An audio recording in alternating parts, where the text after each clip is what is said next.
Hi, do you face a problem while investing your money as to where you should invest your money? Should you buy gold? Should you buy property? Should you invest it in mutual funds or should you take life insurance? In this video, I'm going to share 5 points which you should keep in mind while investing your money. I'm Suman Manjrekar and I help people build wealth for their retirement. So let's begin. First point, risk and the rate of return. They both are deeply connected and inversely. Now, where there is risk, the return is going to be good. Like, for example, mutual funds. Mutual funds are subject to market risk. ये line तो सबने सुनी होगी. So, mutual fund में you can get a return of up to 12 to 20% depending on when you are investing, या आप कौन से फंड में पैसा लगा रहे हैं, कब पैसा लगा रहे हैं. पर यहाँ पर थोड़ा कैपिटल का रिस्क रहता है. ऑन दी अदर एंड, से फॉर एग्जांपल लाइफ इंश्योरेंस, उसमें आपका कैपिटल सेफ रहता है पर रिटर्न थोड़ा कम रहता है.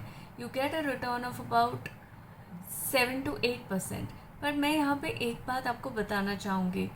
लाइफ इंश्योरेंस में कभी भी इन्वेस्ट करते वक्त रेट ऑफ रिटर्न न देखें, बिकॉज इन केस अगर एक या दो प्रीमियम भरते ही पर्टिकुलर इंसान को कुछ हो जाता है तो फैमिली को पूरा पैसा मिलता है, तो उसमें आप क्या रेट ऑफ रिटर्न लगाएंगे. It will be like the rate of return would go up to 90 or 95%.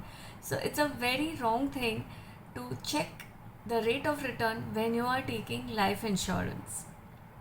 On the other hand, say bank FD आपको 7 to 8% देती है रिटर्न, पर वहाँ पर थोड़ी गारंटी रहती है. वो भी कितने तक? सिर्फ 5 लाख तक.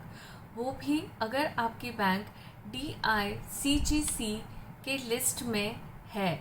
DICGC is something where the bank themselves take an insurance कि अगर कल को बैंक को कुछ हो गया तो उनको इतना पैसा अपने कस्टमर्स को देना पड़ेगा.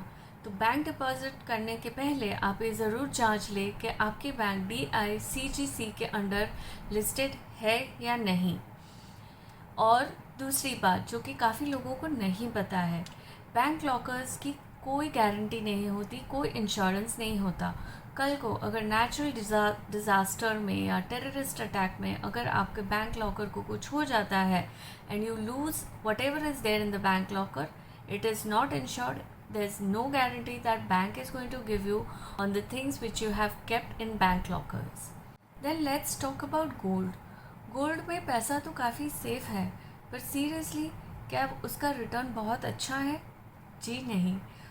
फिजिकल गोल्ड का रिटर्न इज़ रफली अबाउट 4 to 6%, जबकि you have an option of investing your money where you can get better return than that. And when it comes to property, let me tell you कि जो लोगों के पास extra पैसा रहता है और वो एक प्रॉपर्टी खरीदते हैं एंड दे थिंक कि उसका जो रेंट आएगा that will be their income और that they will sustain their old age और retirement life on that.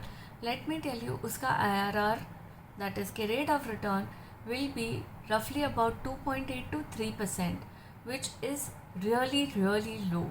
So one should actually think, आपको ये सोचना चाहिए कि आपने जो प्रॉपर्टी में पैसा लगाया है या जो आपका रिटर्न आ रहा है as a rent, is it really worth it.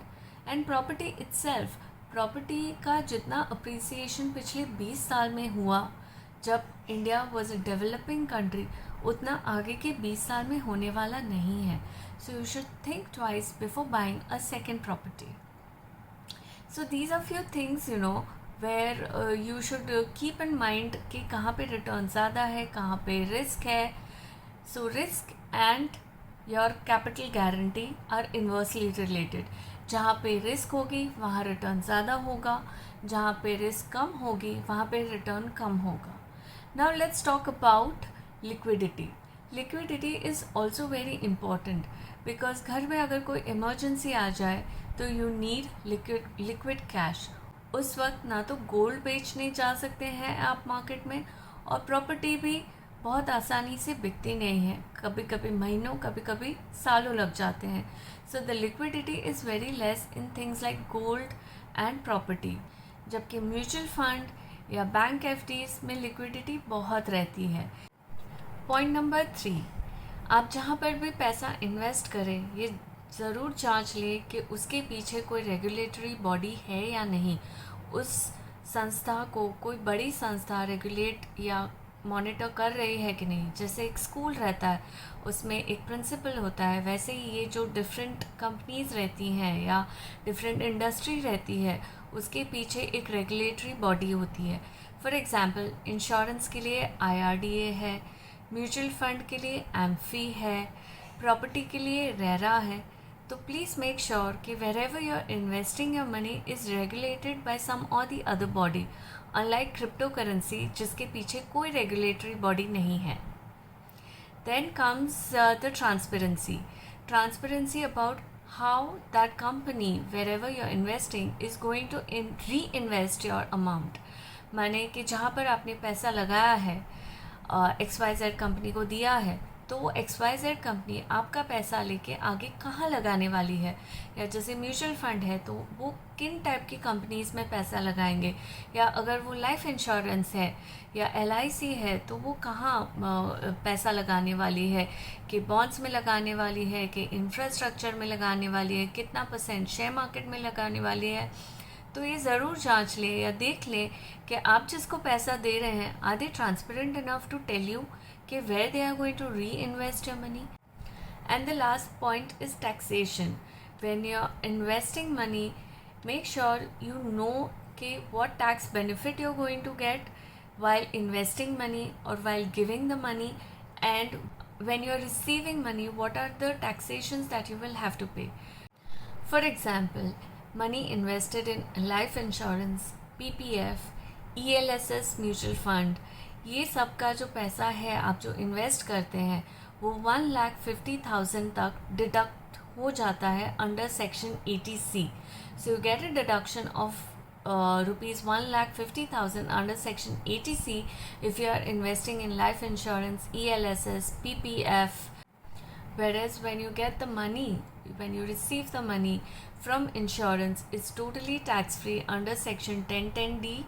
And also where the profits that you are getting from mutual fund, you have to pay a 10% tax beyond 1 lakh of rupees if it's a long term gain.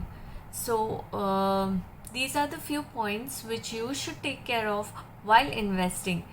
If you find this video useful, then do share and comment, and stay tuned for more updates on investing.